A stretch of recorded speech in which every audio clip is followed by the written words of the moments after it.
asalaamaaleykum mbokk yi seetaan ITV bisimilah ci édition spéciale bi ñu leen jagleel tey édition spéciale bu nga xam ni dañ ko jagleel njàng mi ak njàngale mi tey nag ma am ñaari invité de marque yu nga xam ni dinañu waxtaan bu ne saa ci li nga xam ni mooy ouverture bi nga xam ni am na nañu ko niki tey pour classe d'examen yi muy tey le 25 juin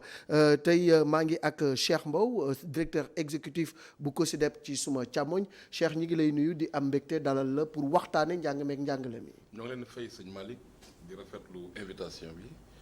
nuyu aussi ñëpp ñu ñuy seetaan ak di ñu déglu nuyu aussi suñu naataango bi muy le secrétaire général Abdou Fati di ñaan borom bi leeral xel yi ba lépp lu ñuy wax mën a jariñ askan wi. Amin monsieur Abdou Fati wax nga ko secrétaire général bu CELS authentique membre du G7 moom tamit ñu am mbégte dalal ko pour waxtaane li nga xam ni am na solo lool ci jamono ji muy njàng meek njàngale mi ci contexte bu particulier muy contexte Covid-19. jërëjëf Malick di la nuyu Cheikh Mbow nuyu say téléspectatrices ak auditeurs yëpp di ñaan yàlla rek débat bi amal njariñ réew mi. débat bi amal njariñ réew mi loolu lañ ci bëgg ndax xam ngeen ni dañu amoon rendez-vous mu nekkoon le 2 juin rendez-vous boobu raté ndaxte ci la ñu waroon a ubbi classe yi nga xam ni mooy waa 6e waaye tamit 3e CM2 ak ñi nga xamante ni ñoom ñooy examen professionnel yi ñoom ñëpp ci la ñu waroon a dooraat waaye bi nga xamante ni ministère bi jël na ay matuwaayam lëkkaloo ci ak jëwriñ ji nga xam ni mooy sàlloo wàllu dem beeg dikk bi. gis ngeen la xewoon ca Liberté 5 enseignants yi dem nañu ñoom ñëpp rejoindre seen ay poste malheureusement mu amoon lu nga xam ne moo doon gàllankoor bi ca Ziguinchor am ñu ci testé ñu am doomu jàngoro bi di coronavirus ba tax ñu dàqaat ko biñ ko dàqaatee ci conseil des ministres bu le 17 juin ci la jëwriñ ji di Mamadou Talla proposé waat beneen date muy busu tey bi di le 25 alors li ñu ciy njëkk a def rek mooy d'abord saluer l'engagement patriotique des enseignants parce que contexte la bu xaw a métti bu xaw a doy waar ci njàqare la ñuy dem ubbi ci doute ngay dem ubbi waaye tamit lu mu munti demee dañu jàpp ni ñoom d'abord dañu am mission sacerdotale mooy mission bu nga xam ne tey mooy fexe ba njàng meek njàngale mi nu ñu mën a def ba sauver ko ñoom seen loxo dugg ci balaa ñuy nekk jàngalekat d'abord dañu nekk parents d'élèves ñu conscient ci loolu risque yépp ñu braver ko dem jàngale ji loolu dañ leen ci jaajëfal di leen ci tatagal di leen ci jaraamal parce que loolu la ñuy xaar ci nit bu nga xam ni da nga bëgg sa réew da nga fonk sa réew ba pare fonk sa métier alors tey jii li nga xam ni rek dinañ ko waxtaane moo di ni ubbi dafa nekkoon un impératif parce que année blanche nit ñi dañ ni nañu ko d'abord proscrire xool nu ñuy def ba joyanti ba ñi nga xam ni sax ñi ngi def classe d'examen ñu mën a valider seen année académique alors ci loolu la ñu proposé la date du 25 tey jii école yu bëri door nañu xam naa ni am ngeen retour yi balaa ngeen di ñëw fii condition d'ouverture yi naka la demee parce que am na ay exigences yu nga xam ne syndicats yi tegoon nañ ko muy un protocole sanitaire ba ngeen wax seen jàngalekat yi ni ku ci dem ci école fekk ko fa kaaraange gu mat bul jàngale dellul ñu doot monsieur Mbow. waaw jërëjëf encore une fois sëñ Malick xëy na ba ñu ko mayee ñu profité aussi ci plateau bi jaale suñu kilifa. muy Serigne Pape Malick Sy. bi fi jóge tey mu nekkoon aussi jàngalekat ndax ki jàngale mooy ki nga xam ni mooy gunge askan wi di leeral seen xel te je crois que ñëpp ànd nañ ci boo duggee ci am naa sumay xarit yu nekk ci catholique bi ñoom seede nañ mbaaxam ak ubbiteem nga ñëw ci murid yi amu ci woon xàjj ak seen kon te nag umma islamique tey ñàkk na ko mag Sénégal ñàkk na ko mag yow di la ko jàll parce que xam nañ aussi relation bi nga am ak tarixa bi ñun yàlla defoon na mu invité woon ñu ba ñun ñoo prononcé woon le discours inaugural la leçon inaugurale ci journée scientifique yi ñu defoon en prélude au gàmmu bi passé donc 6 et 7 novembre ñoo ngi woon Tivaouane donc ñoo ngi koy jàll waa Tivaouane yëpp di ñaan borom bi yokk leeram yóbbu ko ci àjjana yi gën a kawe ba mu rëccu li mu doon def fii ci àdduna wax nga ko tey dafa nekk bis bu màggoon si ñun bis bu ñu doon xaar ndax li ñu gëm ñun ñëpp mooy année blanche ak année invalide moom nekkoon na lu ñu war a pousse fële ndax mbirum pandémie la ñuy wax nga boo nee bu nekkoon dafa yem kese Sénégal mën nga nangu xëy na ñu am nu ñu koy traité biir Sénégal waaye loo xam ne dafa laal réew yëpp amul benn réew bu ñuy dégg muy wax année blanche ak année invalide ñun bu ñu trouvé wul solution day mel ne ñun kilifa yi ñun ñoo dese mat konte nag xale yi dañ ñu jëpp it fii ak 10 ans 20 ans année blanche ak année invalide yi fi amoon dans le passé yëpp mbirum xale la woon ndax ay étudiants ñoo ko defoon mais loo xam ne dafa jóge ci leader yi mësta am donc ren il fallait ñu ñëpp ñu xeex ba loolu dam donc loolu ñun dafa nekkoon benn mbir moo xam ne COSYDEP da ko yàggoon teg ci table bi beneen bi mu teg mooy li ñu war a moytu année blanche bi war nañoo fexe ba nga xam ne li ñu tuddee woon ñun condition préjudicielle mooy ñu déglu suñu ilimaan mooy ñooñ ñu waa tuddee waa kër docteur fexe ba waa kër docteur lépp lu ñu digal ñu def ko moo waraloon loolu nga tuddee protocole sanitaire ñu juboo ci ba war a dem nag ci ouverture le 2 juin ñun sax suñu projection c'était ñu seet na la ñuy demee ouverture en septembre octobre parce que ragaloon nañ ni actuellement bu ñu ci war a dem le 25 juin mbirum taw bi ak ndox mi mën naa indi ay gàllankoor ñu ne woon donc loolu doon la bu bees en plus des questions sanitaires mais bi ministre bi dégloo ñëpp finalement ñoom ñoo am droit wu ubbi wala tëj l'école ñu décidé ni le 25 la ñu koy def ñu nangu ko ànd ci ne donc lépp luñ ci mën ñun pour gunge ndax suñuy doom kese loolu kese tax ñoo jóg danañ ko def li ñu mën def nag en tant que société civile moo doon fexe ba ministre bi ñu koy wax li xew ci gox-goxaat yi mais fexe it ba nga xam ni lépp luy action de communication de masse ba dalal xelu waajur yi ak élèves yi ñu mën koo teg ci table bi moo waraloon évidemment ñun ñu dugg ci gunge ci lépp lu ñu mën jox ko suñu document de contribution def donc tout ce travail là maintenant tey lan moo am li nga wax mooy bi ubbite bi tey bi ñu ko remarqué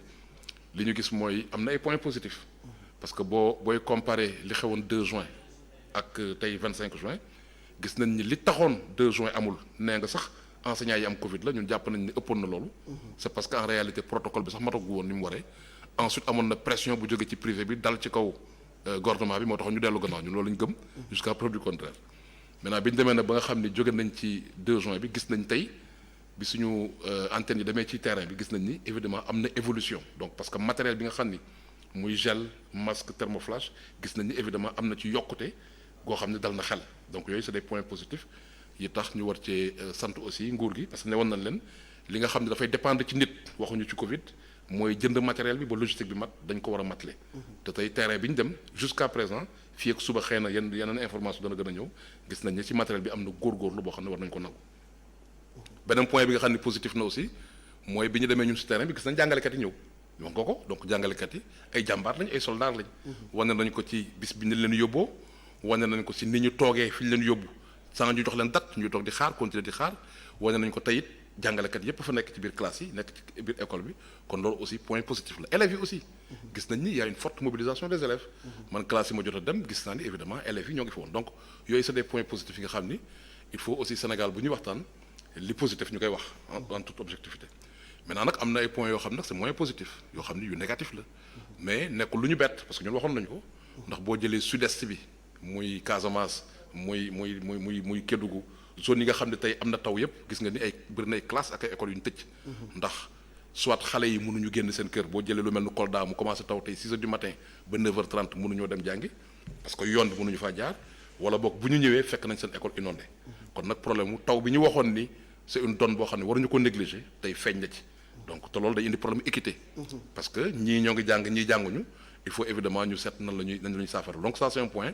qui n'est pas positif mais boo xam ne ñun waxoon nañ ci duutoon nañ ci baaram te il faudrait peut-être qu'en termes de leçon xëy na ci biir waxtaan bi danañ ci dellu siwaat ñu am ay propositions yu leer yu ñu mën a def pour mën a jàkkaarloo ko jafe-jafe boobu loolu c'est un point négatif que nous mettons sur la table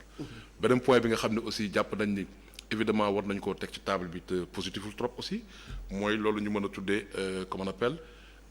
yenn xale yi nga xam ni wax dëgg yàlla tey dañ leen a xaw a mel ni ñu leen beddi moom mooy ñu nekk ci classe intermédiaire yi parce que ñun dañu jàpp ni solution bu ñu war a am dafa war nekk une solution équitable boo xam ni global du bedd kenn du ber kenn donc loolu pour ñun point la boo xam ne aussi war nañu ko xoolaat bi ñu demee ci terrain bi it gis nañ ne problème mu ndox ak problème mu toilette gànnuwaay yu mat amoon na ay jafe-jafe ci yenn zone naam am na ay effort yoo xam ni gis nañ ni def nañ ko wante ba léegi am na ay l'école yoo xam ni xëy na dama leen bañ di cité fii ci remontée yi ñu am yoo xam ni ba léegi am nañ ay jafe-jafe ndox jafe-jafe yooyu nag parce que xam nañ ni Covid ku wax Covid ne moom salte mooy xaritam donc il faut nga am ndox soo bëggee jàkkaarloog moom donc jafe-jafe yooyu jàpp nañ ni suñu gouvernement war nañ ci def ay jéego fii ak altine bi ñu jëm ba nga xam ni école bu amul ndox parce que dañ ko coupé école bu amul ndox parce que amul teen wala amul pompe wala amul dispositif même bu nekkee dañuy root ndox di leen ko jox il faudrait évidemment ñu matle ko parce que tey gis nañu ay écoles yoo xam ni ubbiwuñu ndax problème ndox wala yenn écoles yoo xam ne ubbiwuñu ndax problème toilette donc am na ay points positifs ci tàmbali bi am na ay points yoo xam ne war nañ koo seetaat mais li gën a jafe te ñu ko war gën a surveiller mooy tout le processus ñu xam ni mbirum ubbite l'école du bisu ubbi bi kese mais nan la ñu mën a comporter woo diggante ubbi bi ba fii ak muy tëjaat et loolu xëy na bu ci kanamee buñ ci temps mayee mën nañ ci gën a xuus. loolu am na solo trop Cheikh Mbow. Abdou Fati secrétaire général CELS authentique ni mu ko waxee rek ubbi nañu c'est vrai élèves yi dem nañu enseignants yi également dem nañu am na ci ay points positifs mais am na ci lu nga xamante ni aussi faaw ñu joyanti ko rawatina bu fekkee ni dañu bëgg a liggéey dans la durée te conditions yooyu war di fa nekk en permanence. wax nga dëgg Malick à la suite de Cheikh vraiment jaale Sénégal yëpp ku tedd ki sëñ bi parce que ni mu ko waxee également orateur bu mag la woon pédagogue la woon. donc sunu biir la bokkoon te si avec plaisir la doon jàngalekat yi doon ñëw en masse. li Cheikh wax en période gàmmu fekkee parce que am na association jàngalekat yu mag a mag yuy travail ak Tivaouane Mboog ba tey Malick wax nga dëgg ñun organisation syndicale yi nga xam ne ñoo nekk G7 dañu am ay responsables dans les 45 départements balaa peut-être ma siy dugg waaw maa ngi rafetlu tey vraiment naa ko wax tey rafetlu ne depuis quelque temps muy yenn journalistes yi di sénégalais yi di organisation yi comme Cheikh Mbow ñu ngi rendre hommage enseignants yi reconnaissance boobu rek lañ doon xaar parce que nekk jàngalekat choix de vie la du pour nekk millionnaire. choix de vie la ñun suñu salaire dëgg salaire moral la nit ñi reconnaître ñu teg ñu fi ñu war a teg et je pense que Covid bi dina permettre ñu gën ñu teg fi ñu war a teg enseignants yi joué nañu seen partition difficile woon na ñëpp dem nañu. ni nga ko waxee sànq même Casamance fa laa jóge semaine passée sunu camarades yi ñu mettroon en ñi amoon Covid bi ba barki démb ñëpp macha allah génn nañu jàmm mu desoon benn camarade wax ni également jàngalekat yëpp defoon nañu benn bloc di leen accompagner matériellement ak psychologiquement vraiment ça également solidarité bi ñu ngi koy magnifier maintenant tey ba ñu amee remontée yi. constat bi li ñu def mooy am na ay frémissement dans le processus pour ñu dem école am na ay frémissement contrairement le 2 juin am na école yi nekk ci communes yi pour la plupart yi nekk ci communes yi yëf yi mate na protocole bi mais remontée yi parce que comme ni ngeen koy waxee ci presse bi les trains qui ne viennent pas à l'heure suñu xoolee remontée yi nga jël par exemple zone sud bi mu wax sànq ba muy dugg waa Médina Yoro Fula soo jëlee Médina Yoro Fula commune bi jàng nañu mais soo jëlee communes rurales yi comme Dingiraay comme Kéréwan genn wàll gi jànguñu parce que démb Médina Yoro Fula dafa taw te su tawee paysans yi dañuy njëkkante dem ci travaux champêtres yi donc seen doom yëpp travaux champêtres enseignants yi ñu ngi fa woon mais amuñu effectif su dee nag Médina Yoro Fula soo jëlee Patta nga xam ne c'est de grandes agglomérations foofu moom jàng nañu soo demee dans le Louga 44 écoles amul eau courante zone Sieur zone Léona amuñu ay thermoflash parce que ay zone rurale lañu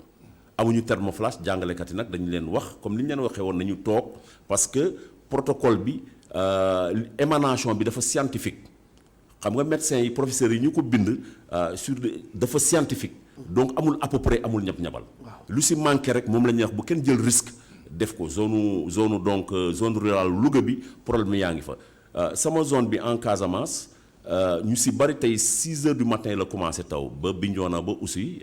am na ay enseignants sax yu dem parce que j'ai des photos mais élèves yi mënuñu leen bàyyi waaw élèves yu bari ñëwuñu et c'est compréhensible suñu ñëwoon tamit am na école yu bari amul électricité te dañu waroon tëj te yëpp ay zinc la pour jàngale dina difficile donc rompre nañu waxoon nañ ko muy ñun également syndicats yi ci proposition yi waxoon nañu zone boobu mun na am difficulté su amee difficulté comme tey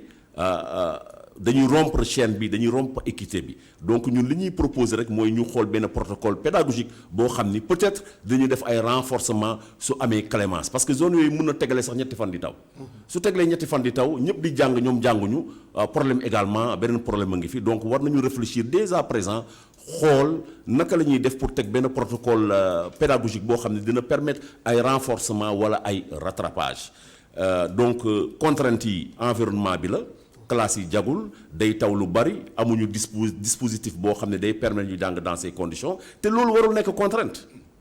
tey dañ xam naa si jàngat yi après dañ ko si tiré yeneen contrainte yi mooy parents yi ay bras la ñu yor bras yi seen i doom la ñu mënuñu si dara taw na dañuy njëkkante ñoom ñëpp yóbbu nañu seen i doom ñu bàyyi donc il va falloir communauté bi yëpp mobiliser wu comme dans la zone de Thiès ak Thiès département ou communauté bi école yoo xam ne amul woon douche yu baax amul woon ndox communauté bi moo mobiliser wu indi eau de javel ñëw raxas ñëw désinfecté ànd ak xale yi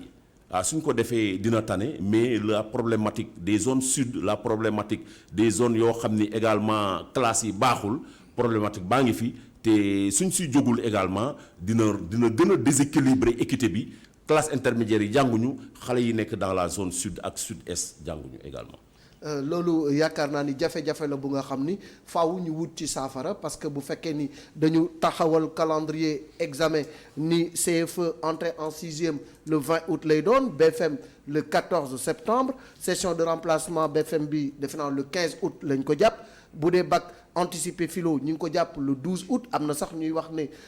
date boobu c'est très prématuré est-ce que dinañ ci pare programme yeeg lu ni mel bu dee waa technique le 31 août bu dee session de remplacement ci wàllu technique le 12 octobre lañ ko jàpp examen professionnel yi du 3 août au 30 septembre loolu calendrier la bu nga xam ni teg nañ ko ba pare mais bu fekkee ni jafe-jafe yi dafa am élèves yëpp yamuñu maanaam niveau ci wàllu njàng meeg njàngale mi alors bu boobaa bu ñu demee examen ñi nga xam ni ñooy nekk ci zone yu nga xam ni dafa am ay jafe-jafe hécatombe moo fa nar a am alors te loolu faw ñu saafara ko balaa ñuy sori ci biir année scolaire parce que taw bi moom taw maam yàlla la kenn mënu ko téye te zone yooyu difficulté yooyu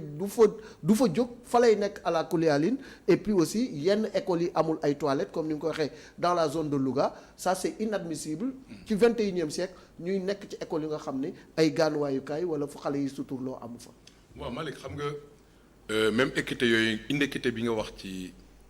mbirum classe examen yi dafa commencé wul ci ubbitu école bi. ndax jamono bi école bi tëjee am na xale yoo xam ne yàlla may na leen ñu am waajur yu leen utal répétiteur donc ñoom ñoo ngi doon jàng ci kaw ñeneen xale. am na ñoo xam ne am nañ télé am nañ internet ba xëy na ñoo ngi doon góorgóorlu ci. les cours en ligne ay apprendre chez soi. apprendre chez soi donc ñoo ngi ci doon góorgóorlu. am na si ñoo xam ni amoon nañ ay jàngalekat yu créé woon ay groupe WhatsApp ñoo ngi ci doon donc inéquité bi foofu la commencé. mais donc boobu benn poñ la boo xam ne dafa am solo si ñun beneen bi mooy bu fekkee nag ni weesu nañ loolu tey jii nga ne léegi da ngay ubbi l'école bi dina baax que dispositif bi ngay jël yëpp nga fexe ba boole ci le maximum d'élèves donc bañ a am kenn ko xam ne da nga koy beddi en tout cas au maximum possible. mais loolu pour le faire évidemment li ñu waxoon mooy jox doole académie yi ba nga xam ne ku nekk ni ngay tracer ce calendrier de reprise dafay des ci sa situation locale parce que situation wu Ziguinchor bokkul ak situation wu Kaffrine loolu je crois que c'est un élément aussi essentiel boo xam ne waruñu ko mettre de côté donc ñun boobu poñ la boo xam ne daf ñu amal njariñ beneen mooy nan ngay fexe aussi ba dans cette période de reprise li nga xam ne dafa dépendre ci yow en tant que nit sans que je le disais muy gouvernement bi nga fexe ba matale ko durant tout le processus dootuma dellu si waat ci li ma waxoon ne ñun ànduñu jàppoon nañ ni commencé l'école bi ci biir hivernage wóorul parce que loolu weesu na parce que kay jël na décision ba pare donc il faut ñu seet nan la ñu mën a fexe ba qu'il y ait le moindre mal mais donc jàpp nañ ni li nga xam dépendre na si nit muy gouvernement bi war nañ koo matale ñu rafetlu comme ni ñuy wax matériel de protection bi taggu mais ñu jàpp ni matériel de protection bi dafay jeex dafay am benn instant masque peut-être yàqu ñu renouveler surtout boo jëlee élève CM2 mu am 10 ans 11 ans 12 ans kooku xam nga ñett masque nga koy jox pour mu yàqu lu gaaw la te ñun bëgguñu ñu teg ko ci ndoddu waajur yi kon il faut ñu am benn dispositif bu ñu ko renouveler mais quand on dit aussi matériel de désinfection yemul kese ci désinfecter classe yi waaye chaque jour fi xale yi nekk comme ni ngeen di def yéen seen plateau bi war nañoo am suñu wax nañ ko sax protocole bi wax na ko boo xam ne éponge ak benn solution colorée bu ñuy pompe bu ñu nekk donc yooyu il faut que tension bi maanaam surveillance bi mobilisation bi ñu maintenir ko ci processus bi yëpp gis nga li xew ci mbirum Covid bi par rapport ak la situation globale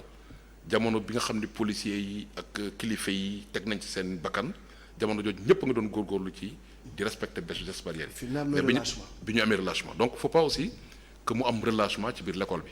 ñu bañ a jàpp ni li ñu waroon surveiller kese mooy le 25 mais il faut mu am un dispositif de vigilance durant tout le processus nga xam ne chaque jour ñoo ngi surveiller ndax thermoflash bi baax na bu yàqoo ñu remplacer ko ndax matériel bi mat na su manqué ñu indiwaat ko nan la ñuy def ba communauté yu impliqué wu ba chaque jour bu xale yi wàccee ñu bale ko nettoyer war toilette yi loolu bu ñu ko deful rek li nit ñi di ragal mooy école bi nekk aussi porteur du virus dafay nekk loo xam ne dafay yomb donc pour ñun vigilance boobu ak mobilisation boobu ak tension boobu war nañ cee waxaat askan wi wax ceeg kilifa yi ba duñ ko bàyyi benn yoon bu ñu ko deful rek lu ñu neexul xëy na mën naa am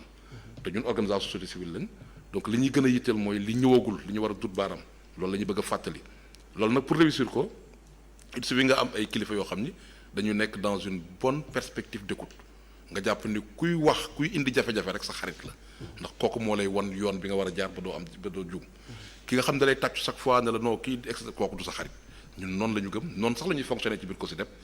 ba nga xam ni bu ñu sañoon aussi que mu am comité de veille parce que wax nañ école bu ne day am benn comité de veille mu fi def boo xam jàngalekat yaa ngi fa association sportive yaa ngi fa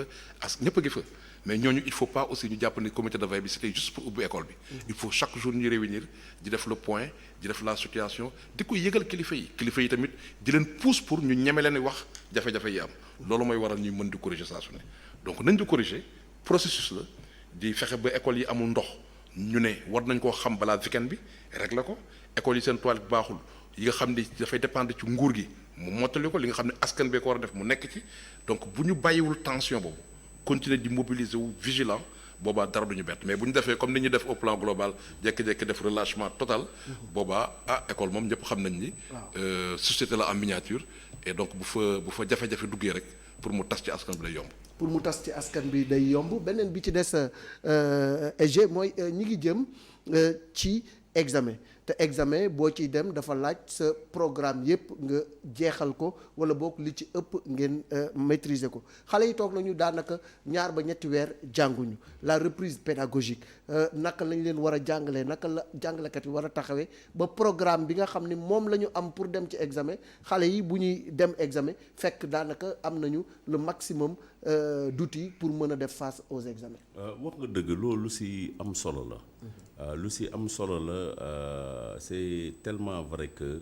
même ñun jàngalekat yi suñu groupe WhatsApp ak suñuy échange yi d'abord dañuy échanger d'abord pédagogiquement naka la ñu war a jàngalee xale yi en cas de cette situation là. parce que jàngale interaction su amee si lay gën a vivant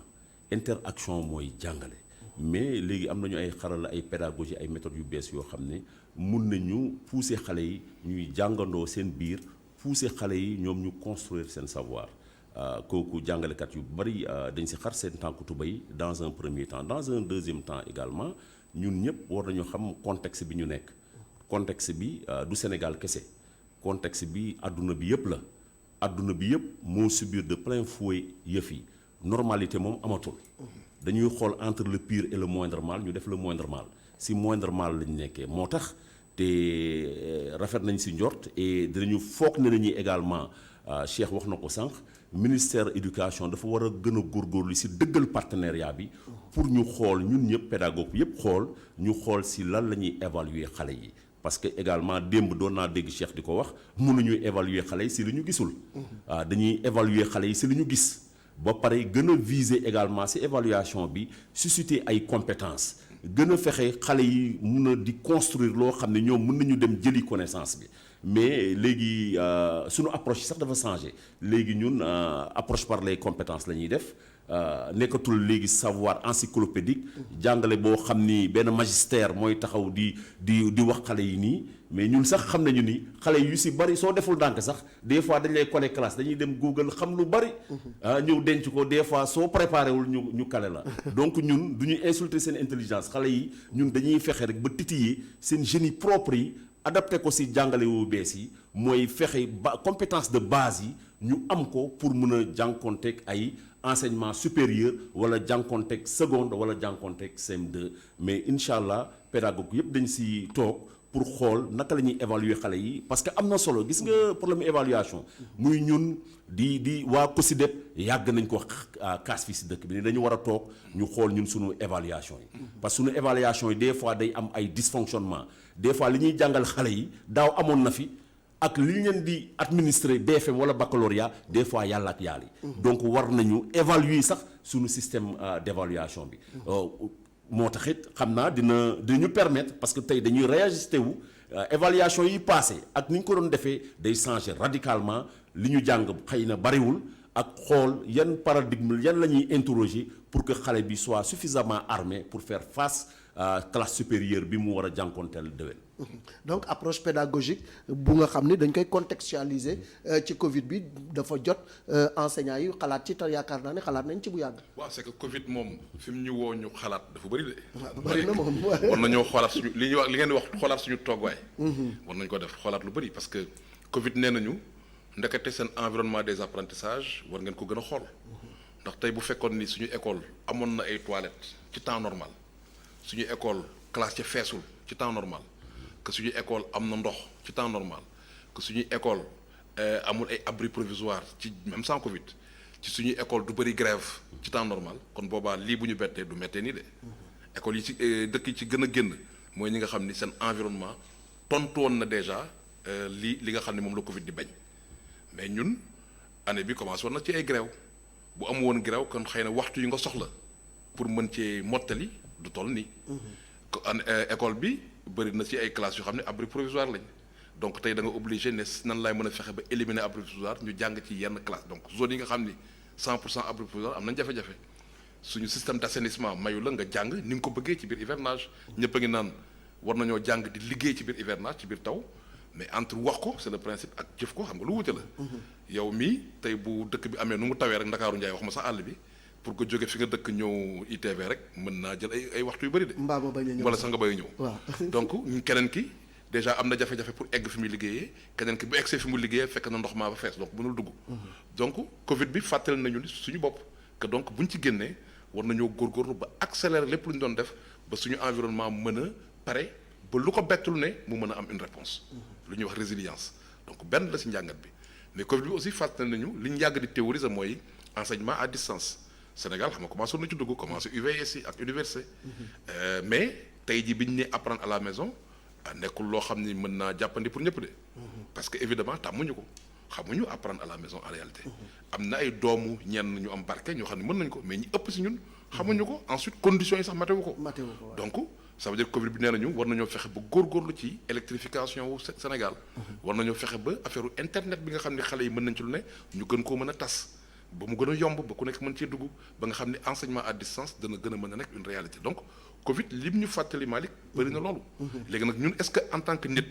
am nañ honnêteté intellectuelle pour nangu leen ñu jàngal. ensuite nag corriger. jaraat xaalis bu am solo defaat ko ci loolu ba nga xam ne bu suba parce que suba xëy na mën nga bañ a am Covid 19 mais mën nga am lu nduroog loolu loo xam ne évidemment war nga si jàng loolu benn la. bi ci topp mooy comme ni nga wax ci fànn pédagogie bi Covid bi aussi nee nañu il faut suñu jàngalekat ñu jàngal leen. li ñuy wax ñun éducation en situation d'urgence compétence la de. parce que suñuy jàngalekat li leen jàngale ci centre de formation yi ak FASTEF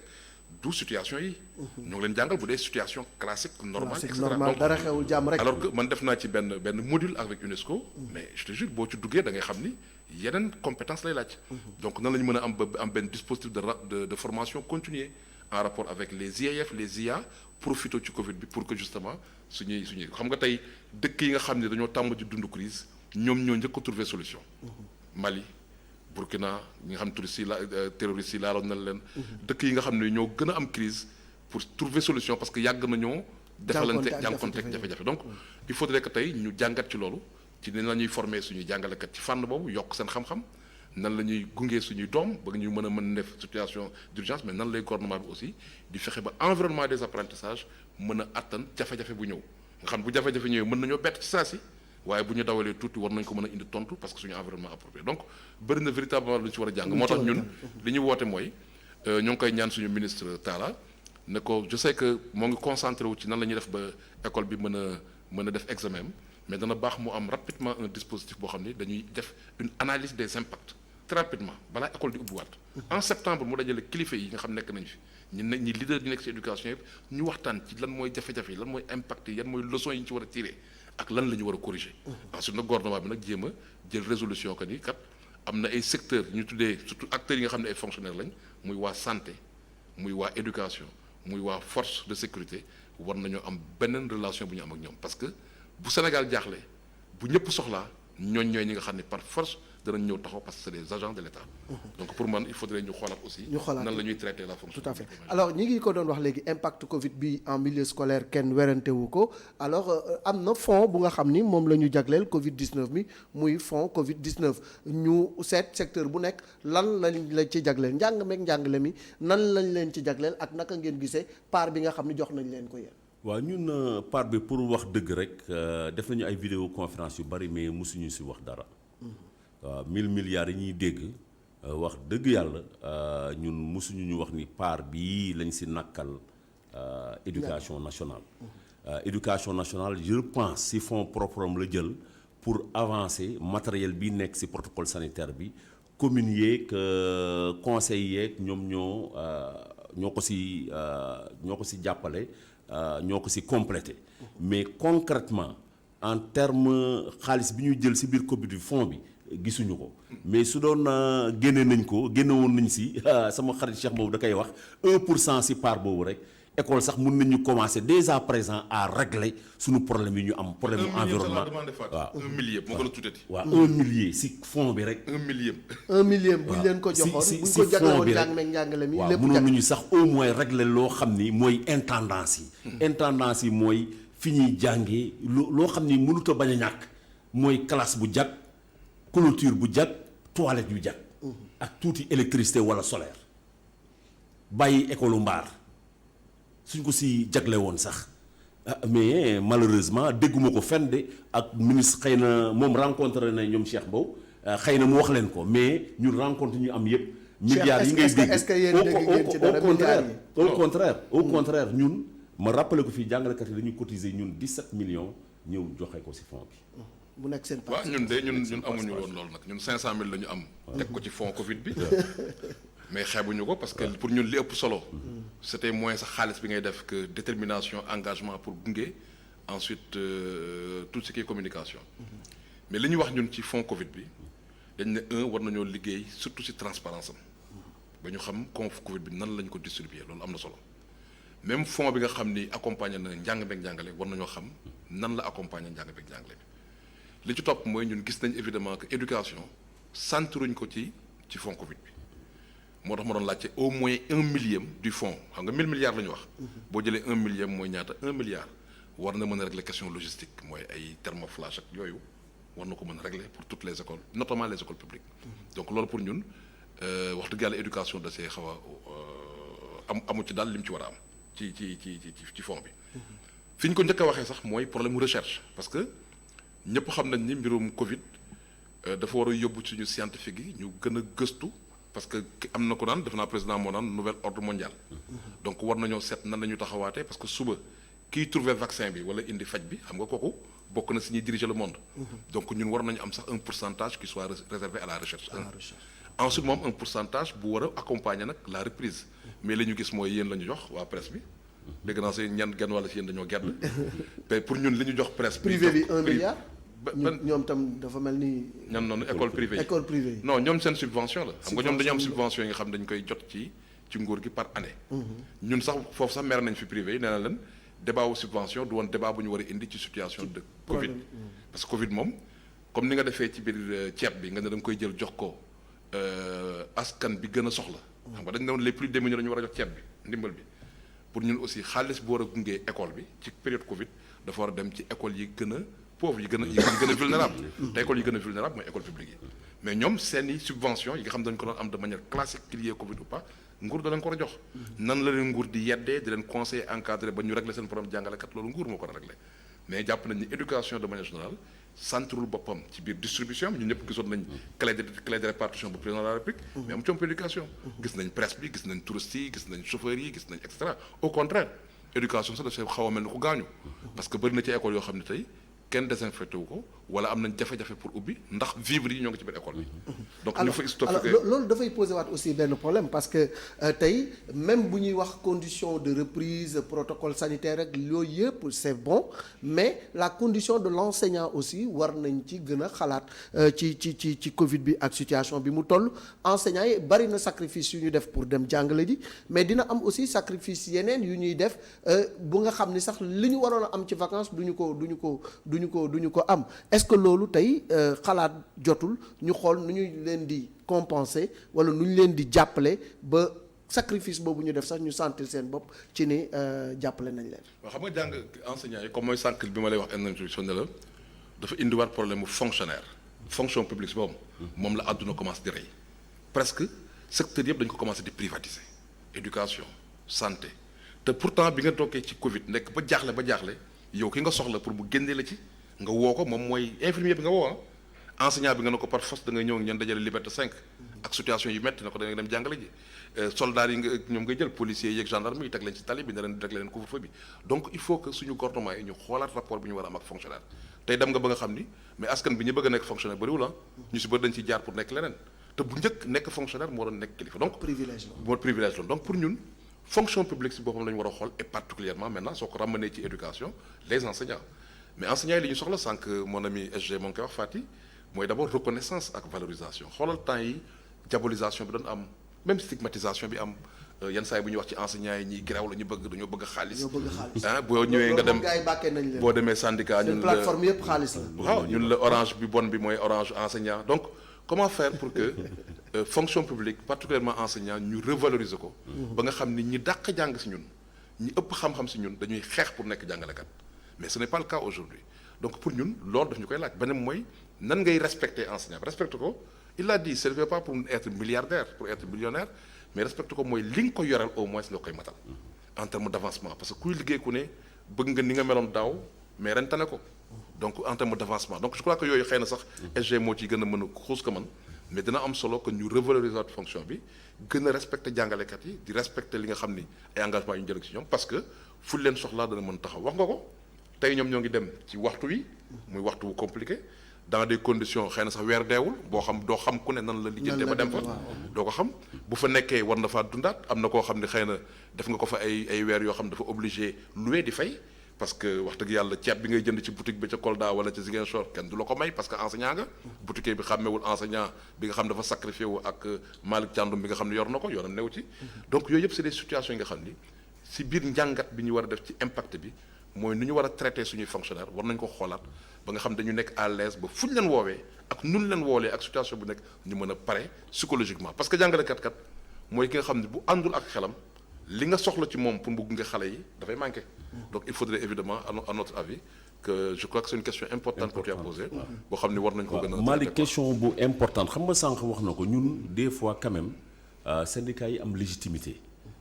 décence du ñu may ñu wax yenn yi ñun li ñuy wax rek mooy na ñuy gën a déglu et plateau yi baax na parce que plateau yi tey nañu message bi nañu dañ ko gën a dégg gis nga suñu doon déglu du tey Cheikh Mbow nii mun na ko confirmer ñu doon wax ñun Sénégal 6000 abris provisoires nañu teg benn plan de résorption jàngalekat yi porté nañ ko même su dee suñu plateforme gars yi xaalis bi rek la ñuy gis jàngalekat yi porté nañu depuis 5 ans nañu maladie professionnelle nañ ko identifier ñu listé ko am fu ñu ko teg nga xam ne ëllëg su dara amee dañ naan Cheikh wala tel demal toog maladie bii nga am soo demee école lii dina la dal ainsi de suite bu ñu fi nekk tey ñii naan inspecteurs yi naan indil amoo maladie chronique am nga maladie chronique soo demee si école bi musiba mu nar la fa dal beneen aspect bi mooy également ñun comme ni ko Yoro de mës a waxee jàngalekat ba mu ñu xoolee mu déglu ñu mu ne en réalité jàngalekat yi ce qu'il demande c'est ce qui doit être rek la ñuy demande ce qu'il doit être tey wax nga ko ñun ay fonctionnaires lañu fonction publique ñu yor ñun ba ñu demee dëkk yi même Covid bi ba mu amee coow bi ñoo na jàngalekat yi ñoo mobiliser xool dajale li ñuy dajale dem soutenir sunu camarades yi. tey également jàngalekat yooyu ñëpp a ngi ci biir àll bi mais fonction publique dafa génnee benn arrêté barki démb ne fonction publique bu fa kenn tegati tànkam loolu mooy seen carrière yi bloqué na loolu mooy ñiy dem retraite doo fa yóbbu dossier physique. loolu mooy ñi nga xam ne dañu génn àdduna radiation doo ko am loolu mooy CAPC day génnoon ñi waaj a dem retraite seen avancement ñëw ñu war leen liquider dans de bonnes conditions du am ñu nekkaat ci condition de stress coow encore war ko fi ñu war nar a déterrer waat ñoom li la ñuy indiwaat ñun donc loolu rek la ñuy laaj li nga xam ne dafa war a nekk Sénégal dafa war a dépasser désorganisation bi gis nga dama koy faral di wax fu ne soo jëlee direction de la solde ñun pañe ak crap lañ ko tuddee woon yàlla def mu am ko fa ñëw mais ba mu fa ñëwee en 3 ans tey ñun direction de la solde dematuñ fa. da ngay toog sa téléphone wala sa machine nga yónnee sa këyit ñu traité ko tey direction de la solde imputation budgétaire yeeg yooyu dematuñ fa ñun mais li yor fonction publique yor ADIE yor plateforme yu dul jeex mënuñu sax yow sa benn acte administratif da ngay tëj sa classe Médina Yoro Fula def 500 kilomètres 1000 ñëw fii ñu ñàkk la kersa ba pare tëj affaire yi muy ñuy jàngalekat yi di accumuler ay frustration de frustration à frustration mais ñun li ñuy ñaan rek li ñuy ñaan mooy suñu carrière yi ñu bloqué ñu débloqué ko li ñuy ñaan mooy ñu am fonction publique boo xam ni li jàngalekat bi nekkee derrière Saraya am comme seul censeur sa conscience inspecteur nekk fa dara nekku fa mais mu xool xare yi xool si yàlla ñi nekk ay fonctionnaires fii Dakar mais nañu loolu lañ leen fay c'est pourquoi ils sont payés nañ ko def ñu bàyyi laxisme suñ ko defee dans tous les secteurs du pays là mais dëkk bi dina dox ñun on ne demande que ça. yëf yi dina changer alors yéen a ngi ko doon wax léegi dafa mel ni que solution globale amagul parce que ñi ngi wax élèves yi nekk classe d'examen mais ñi nekkul classe d'examen lan mooy seen àtte ci année académique bi parce que loolu nag fi mu nekk nii jaaxal na parents d'élèves bu nekk. nan lañ leen di évaluer nan la ñuy passer classe supérieure wala boog nan lay demee. waaw xam nga même ñi nekk classe d'examen am na fay jafe-jafe parce que ñi nekk classe d'examen am na si ñoo am na si élèves yoo xam ne dañoo feebar. waaw te ak Covid bi ne nañ ko am yenn feebar yi waruloo ñëw école. ñooñu li ministère wax mooy dañuy def session de remplacement octobre ñun question bi ñuy poser mooy nan lañ leen di préparer ba ñu mën a def fi ba jàngal leen ba bu ñu demee octobre ñu mën a def examen. c'est ça donc même ñi nekk ci biir classe examen am na si ñoo xam ne il faut. ñu seet ban dispositif lañ leen war a accompagner gunge leen jox leen xam-xam ba ñoom ñu mën a def ji examen même bu dee da nga am session de remplacement en octobre est-ce que xam nga li ma wax. pour ñun ça c'est un élément essentiel ci biir ñiy def examen boo xam ne sax tontu bu leer amagu ci. parce que si ñooñu ku ci am waajur boo xam ni mën nga ut répétiteur mën na la jàngal ku ci am jàngalekat bu la mën a gunge mais am na koo xam ni vraiment dafa soxla que nguur gi indil ko tontu. maintenant ñi nekkul examen c'est plus compliqué nag mooy ñu nekk classe intermédiaire. ñooñu aussi booy seet li ñu toog jànguñu mooy ñetti weer yi ñu romb yépp danañ ci yaakaar yeneen ñaari weer parce que li ministère wax mooy ñoom ñoo ngi dellu si en novembre. donc fii ak boobu ñun leen ñu bàyyi leen nag apprendre à la maison. apprendre à la maison mooy li ngay gis ci Canal 20 ak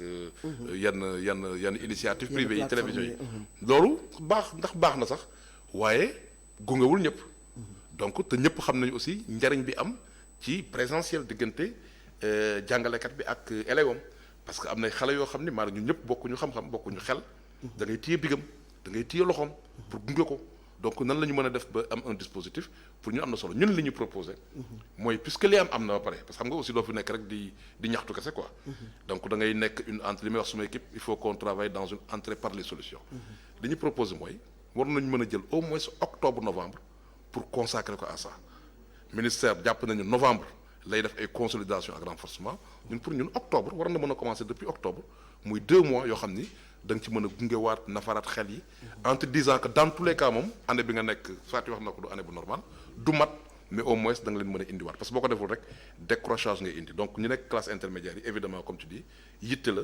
en plus de ñu nekk ci biir classe d'examen te amuñu te ñu feebar wala ñu nekk dans des situations qui ne l'ont pas permis ñu def ci session normale donc véritablement il y a cette question d'équité qui est posée bon solution du yomb parce que xam nga crise moom situation la boo xam ne mënuloo am une règle quoi qui est là da ngay làmbatu mais secret wu crise mooy ubbeeku boo dégloo ñëpp da nga gis ay bunt yoo xam ni évidemment da nga mën a saafara tontu question wu ñëpp. Self authentique ndax xalaat ngeen ci loolu. waaw xalaat nañ si te sànq li Cheikh Mbow wax mooy gis nga secret crise mooy ubbeeku yor processus bi ba opérationnalisation bi ñu bañ a def ni sur question bi su dee defuñu si ancienne question yi nga xam ne dañu ànd ak ñoom ba ñu war opérationnaliser départ aux enseignants ñu bàyyi ñu fa en rade ba le 25 également ñu war indi suñuy proposition ñu bàyyi fa en rade question bii suñu woowul du trouver saafara tey dama def comme ni nga def si école yi dem benn école fii dans le Jaxaay enseignants yi ñoom ñuy trouver ay solution dañuy wax élèves yi kan moo fi am asthme élèves yi yëkkati seen loxo ñu jël leen teg leen si booru fenêtre yi ñii ñu teg leen si booru porte bi xam nga kooku du solution te peut-être intelligence boobu presque genn wàlla enseignant yëpp peut-être am na ñoo xam ne xalaatuñ ko moo tax classe intermédiaire yi allah kulli àllin dañ si war a waxtaan dañ si war a waxtaan parce que xale yi désemparé nañ ñun ñëpp yor nañu ay doom man yor naa ay doom yu nekk classe intermédiaire xale yi mikki rek la ñuy seetaan guddeeg bëccëg. waaw man de dañ may laaj du ma xam lu ma leen di wax man leen xëy na moyenne yi ngeen am. léegi en premier semestre la ñuy. non loolu lañ tontu li leen tontu. loolu la nguur gi tontu ni noonu la ñuy passé. télévision bi ñu am ñu ngi koy xëccoog jigéen ñi di seetaan ay indo. ñeneen ñi di seetaan ay telenovelas. heure yi également kenn systématisé wu ko yan matière la ñuy jàngale. presque benn télévision la kooku ça pose problème. ça pose problème waaw ça pose véritablement problème. ça moom ñab-ñabal la rek. mais du solution. waaw ñab-ñabal gi nag dañ si war a génn. waaw ni ñu siy génnee comme li nga wax le plus rapidement possible lii am na ñun on prend acte ñoom ubbi nañu on prend acte du ñu yaacaaral croiser les bras mais dañu nekk comme fonctionnaire def li ñu war a def mais li si des également il n'est jamais trop tard ñu essayer combler. ñu woote rapidement pour ñu trouver solution classe intermédiaire entre autres pistes de solution yow génnee nga benn suñu fa demee également ñun waa G7 dinañu joxe suñu solution également. réfléchir aussi ci sax ouverture bële di ñëw parce que am na ñu nga xam ni commencé nañu xalaat par exemple ubbi école bi en octobre alors il faut une solution globale bu nga xam ni dinañu xam ni examen yi. temps bi la waaye nag école dina tëj telle période ba telle période mais dina tijjiwaat très rapidement parce que li ñu perte ci temps bëri na. waaw bëri na je crois que joxe nañ ñoom calendrier parce que schéma au ministère je crois que reprise bi ils ont dit le 2 ou le 9 novembre donc ñoom joxe nañ seen benn schéma par rapport à ça mais évidemment que ñun suñu schéma moo doon ñu jël année 2020 bi yëpp consacré ko à l'année scolaire 2019 2020. nga xam ne année 2021 day commencer en janvier. ñun loolu la ñu jàppoon comme schéma. parce que at bu spécial il faut peut-être nga def consensus yooyu. ça t'aurait permis 2021 en janvier nga commencé at bu bees xëy na foofu waxtu yi nga fay am dootoo amati 9 mois mais mën nga am 6 ba 7 mois. ensuite waxtaan na ñoom Fatou ñi ba ñu am benn trêve ñu ne année 2021 zéro grève. gouvernement bi am effort yi muy def yu substantiel ba ñoom Fatou mën koo nangu donc loolu bu ñu ko defoon dana mën a fexe ba. année 2020 2021 mën a sotle année 2019 2020 donc ñun loolu moo doon schéma bi nga xam ni jébbal nañu ko ministère bon mais ñoom ñooy décider comme on a dit ñoom ñooy wax kañ la école di ubbi ak kañ la école di ubbi di tëj mais dans tous les cas bu ñu xasee ba jël décision ñun ay acteurs lañ ay républicains lañ li ñuy def dañu koy def ngir xale yi defuñu ko ngir Masamba wala ngir Mademba ngëm-ngëm la pour ñun échec la que suñuy doom war a mën a dund année blanche wala année invalidée donc lu ñu mën ak lu ñu mënul danañ xar suñu tànk tubéy pour évidemment gunge ci gouvernement bi dans ce sens là mais nag koy gunge nit it li gën a yomb comme ni mu wax mooy yenn question complexe yi da nga koy ubbi parce que bokkul ak li nga jàng à l'université ñu doon la A plus B égale C fii dafa nekk situation boo xam ne amatul ay règles amatul normalité boobu nekkatu fi donc boo ci nekkee li nga ciy mën def mooy nga def benchmarking xool li la wër yeneen réew yi yenn solution lañu ko def benn benchmarking wër même ci biir Sénégal Casamance amoon nay jafe-jafe nan lañu ci génnee def aussi un dialogue ouvert boo koy ubbi doo sax yem kese si waa éducation doo yem si jàngalekat yi da ngay jël jàngalekat yi àll traité yi boole leen ci waxtaan bi da ngay fexe jële ji diaspora bi parce que am na Sénégalais yu nekk ci ay pays yoo xam ne souvent da doon am crise ñooñu nag lañ ciy ubbil da nga koy jéem a ubbil yeneen secteurs yi nga xam ne mën na am impact njàng mi ay psychologue conseil yi assistants sociaux yi donc loolu bu nekkee nekk na lu yaatu rek dana mën a dem donc daal wax dëgg yàlla tey 25 juin bis la bu amoon solo pour tàmbali wante bis la bu ubbiwaat question yu bëri yoo xam ne évidemment il faut ñu toog waxtaan ci de manière très claire. dëgg la contexte Covid la ñu nekk bëri na ay syndicalistes ngeen am na yu nga xamante ni ci ay jamono yéen a ngi ko doon teg ci table des négociations bi yooyu yëpp da ngeen ci toog fi mu nekk nii mais terewul les problèmes yi fi nekkoon ñi ngi fi ba léegi te il faut trouver des solutions aussi. waaw effectivement problème yi moom mu ngi fii ba tey et sànq wax naa ko en filigrane gis nga canum li gën a metti jàngalekat yi du sax xaalis bi. mais li gën a metti jàngalekat yi mooy seen carrière dafa bloqué wu. da nga gis jàngalekat boo xam ne waroon na yegg fi mu war a yegg mais mu jëm retraite yeggu fa ñu liquider pension si situation boo xam ne du xam fu mu koy jooyee. li gën a doy waar également mooy jàngalekat yu bari bu njëkk ba informatique amulee fi nga toog ginnaaw Kanel fi nga toog sa acte d'avancement fa la lay fekk. dañ si bind ampliation IA ampliation IF nga toog mu fekk la fa. waa finance réglé ko mais léegi jàngalekat yëpp dañuy tëj seen classe dajaloo fonction publique mu mel ni màggalu Touba ñëpp tëj seen classe dajaloo ministère des finances moom la ñu bëgg mu dakk ak li ñu bëgg mu dakk également te ñu ngi koy dakkal si yenn dëkk yi parce que ñun tamit dañu ubbeeku barki Dembo Ndiaye Mali waxtaan nañu ak sunu camarades yi fa nekk système de rémunération bi ñuy wax système de rémunération bi xoolaat nañ ko trouvé nañ si ay accord xam nga li ñuy bañ rek mooy période Covid la ñuy nekk gouvernement bi am ñu ko xoj ñu commencé encore di désarticuler li nga xam ni moom la ñëpp bokk soo jëlee le statut général de la fonction publique ñun ñëpp moom la ñu bokk. mais gouvernement bi am na ñu ko xoj au lieu mu def ko de manière réforme dëggantaan mais mu ngi def réformette ubbi ko pour ñenn yóbbu âge à 65 ans bàyyi ko pour ñeneen xam nga yooyu dafa ubbi front. soo jëlee également ñi nga xam ni am na beneen secteur la ñu nekk ñu ngi xoj gouvernement bi nar indil problème usagers yi pour am ay fonds commun dinañu indi problème usagers yi acte yi nga doon def. tribunal wala feneen dafay gën a yokk mu dalal seen ndoddu usagers yi donc système de rémunération bi également ñu ngi koy jalgati te wax nañ leen dañuy toog sénégalais lañu ñu am système de rémunération bu cohérent nga xam ni jàmm rek mooy am problème dootul am sunu réew. donc problème yi moom mu ngi fi ba tey seen i problème mi ngi fi ba léegi. problème mu ngi fi ba tey. en tant que ONG xam nga ñun suñu liggéey mooy jàppale suñu askan. ci def ay programme yi nga xam ne moom la ñuy mettre en place loolu ñëpp seet dañ ko. lu ñuy fexe ba du ñu bedd kenn xam nga li ñu liggéey ci éducation inclusive xale yi am handicap ci yooyu la ñuy yëngatu fexe aussi ba ci biir secteur de l'éducation mu nekk aussi un secteur bu transparent ba nga xam ne dañuy jàpp ni mbirum njàng ak njàngale weesu na Mamadou Talla weesu na sax le président Macky Sall que mu nekk l'affaire de tous ku nekk jël jàpp ni sa mbiru bopp la am ci fulla pour contribuer parce que xam nañ ni ëllëgu suba liy def différence entre réew yi mooy xam-xam moo koy def bopp moo koy def donc suñuy doom war nañoo am situation boobu xam nañu aussi que tey école dafa war a nekk ascenseur social lu ñuy fexe ba xale bi nga xam ni tey moo ngi nekk situation bu jafe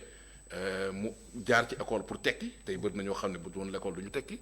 lu ñuy fexe ba doolelaat école publique bi parce que gis nañ ni école publique mooy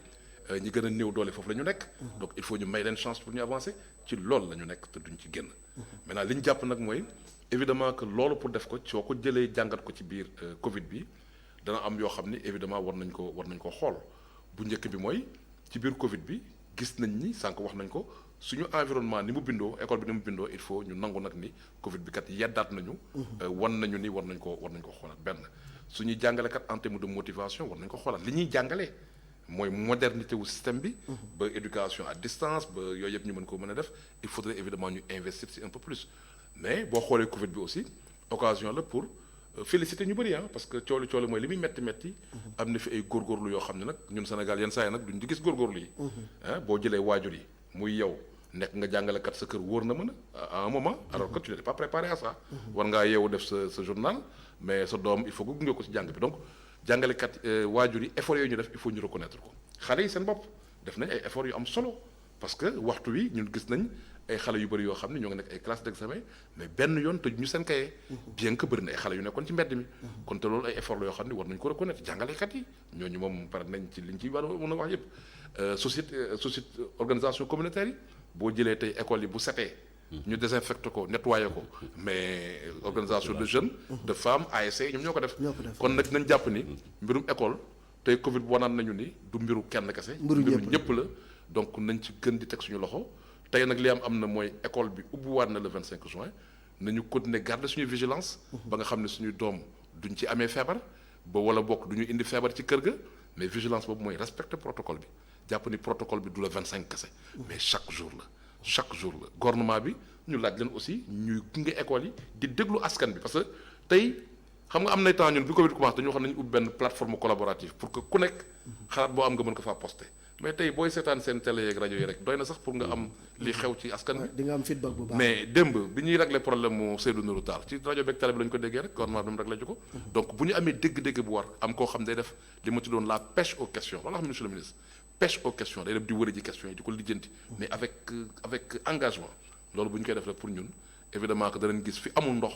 ñu corriger ko rapidement parce que lu ci ëpp am na école bu ñu coupé ndoxam bi ma fa demee tey dañ ne ma 135000 moo tax tey école bi ubbiwul 135000 moo tax école bi ubbiwul pour war a fay ndox donc il faudrait que question yi ñu féetaloo ko bor heureusement que y a eu des jéego am nay jéego dans ce sens là école boo xam ne toilette bi matul ñu jéem koo mottali matériel bi ñu koy renouveler tout ce qui est désinfection mu am un dispositif dans ce sens là ba xale yi mën a def seen examen ak jàmm ak salaam. xale yi def seen examen ci jàmm ak salaam nan la ñu mën a dalalee xale examen yi xale yi def classe d'examen ndax seen programme dina pare ndax bu ñu demee examen dinañ fa fekk ay sujets yu nga xam ne dëppoo na ak li ñu jàng ci ñaari weer yu ndaw yi. waaw mais ñun en tant que enseignant dañ si veiller parce que également ñun ñooy proposer des fois sujets yi. dañ si waxtaan ak autorités yi également adressé seen attention defe naa loolu question de bon sens la. waaw duñ fi nekk ñu bàyyi question de bon sens administrer xale yi wala évaluer leen si loo xam ne gisuñu ko.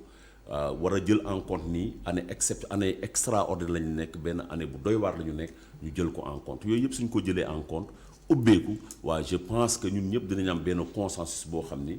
dinañu permettre ñu administrer xale yi si li ñu jàng. Malick également di wax lu am solo gis nga ñun jàngalekat yi dañu gëm ak sénégalais yi ak ñëpp dañu ko war a gëm mooy éducation mun na nekk rempart contre beaucoup de fléaux. tey soo demee Corée du Sud éducation la moo leen may tey. mu am benn rempart contre ce fléau là. parce que benn réponse intelligente la ñu indi fekk na ñoom ñu pare muy maternelle ba supérieur def nañ si liñ si war a def lépp xam-xam lépp lu ñëw ñu jaay ko xam-xam waaw dañ si boole diine gi mais jaay ko xam-xam. moo tax quand même ñun war nañu jàngat ni nañu bàyyi di suicider suñu réew mi parce que suicider suñu réew yi mooy cultiver l'ignorance te ni mu demee nii. école yi professeurs yi manqué suñu formation bi des infrastructure yi des référentiel yi am problème mu am ay dysfonctionnement sur quel type de sénégalais on veut est-ce que ñun suñu langue nationale la ñu war a jàng wala waruñu jàng suñu langue nationale fan la ñu war a dem mais suñu toogal te yëpp xalaat nañ ko ba pare mais Covid bi suñu permettre lu ñu def ko day fekk ñun vraiment Covid bi jàngalu ñu dara en terme d'orientation. tey moom Covid bi war na ay orientation yu leer yoo xam ni dëkku Afrique yi comme suñu dëkk bi war nañ si tegu pour changer suñu émergence bi ñuy coow. Cheikh sa kàddu bu mujj daanaka ñu ngi ci coppaandawu émission bu dee am na ay questions yi nga xam ni waroon nañ ko aborder te aborder wuñu ko. waaw kàddu bu mujj bi xanaa kontaan ci plateau bi rek. ñaan borom bi ni xëy na ñi ñuy déglu. danañu dégloo xel parce que loolu mooy leen solo pour mu mën a am njariñ xam ni ñun li ñu si jublu rek mooy defar waxit ni ñun suñu antenne yi ku si def yi nekk Tambacounda ki nekk Thiès ki nekk Ziguinchor 14 régions yëpp ñun jox na leen benn checklist boo xam ni parce que ñun organisation société civile lañ. entre li ñuy wax ak réalité bi loolu la ñuy seet. parce que mën nañ ne fas yéene nañ def lii ñun dañu dem si terrain bi vérifier ko maa ngi ñëw ak suma checklist bi. boo xam ne 15 points la boo xam ne dañu antenne dañ leen dem leen ngeen gëstu ko yónnee ñu ko en ligne donc ñu ngi koy jot. ndax am na ndox ndax am na cours ndax am na donc oui ou non donc ñu ngi koy renseigner dañu ko yónnee bu ñu paree danañ ko togg def benn cartographie pour xam situation wu école bu ne loolu nag mooy suñu contribution loolu la ñuy jébbal ministère pour ne ko kat fii am na jafe-jafe chaque jour. fii manqué na lii fii lii lañ fa war a defaat loolu lañ koy jox moom mooy. sax dana la koy traité loolu donc mooy suñu kaddu beneen kaddu bi mooy waxat xale yi ne leen xale yi yéen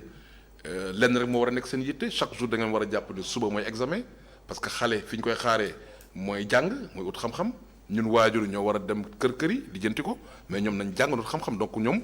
bi crise bi amee it fexe leen di toog ci kër ga ñi nga xam ne jotuñoo mënuñoo dem école ubbi seen kaye bu leen ko xeeb boo leen di seetaan télé ngeen seetaan lu am njariñ donc loolu la ñuy wax aussi xale yi donc loolu bu ñu ko defee évidemment jàkkaarloog aussi jafe-jafe yi nga xam ne souligné nañ ko ci mbirum hivernage bi. mooy hivernage bi xam nga dana indi yenn école yoo xam ne am inondation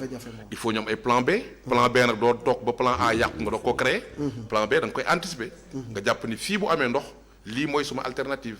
loolu parce que dans tous les cas ndox dana am. dans tous les cas dana am ay école yu fekk ndox dina am zone yooyu moom day am te yéen wax nga ko léegi anticiper ngeen ci bu yàgg. voilà attirer ci attention yéen syndicalistes yi wax ngeen ni d'accord c'est bien de reprendre mais attention à l'hivernage dans certaines zones. donc dañu am ay plan B yoo xam ne dañu koy construire à part de maintenant du ñu bàyyi ba plan A bi yàqu ñu doog ko lijjanti. pour ñun loolu la et pourtant ñun jàpp nañ ni lépp loo xam ni questionnement la yu ñu posé bu ñu ko sotee danañ ko indil solution donc di la sant di la gërëm di sant Abdou Fati di wax ni évidemment que ñun sénégalais yi daal jàpp naa ni am nañ intelligence pratique boo xam ni bu ñu ubbee ko rek di waxtaan entre ñun. amul jafe-jafe bu ñu attanul.